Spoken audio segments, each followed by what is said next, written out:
Hindi ko na sana pinagmasdan ang iyong ganda,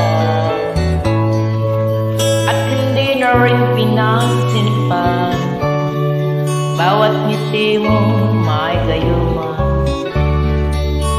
Dahil sa akala ko hindi ako iibig sa'yo, ikaw pala ang aakit sa puso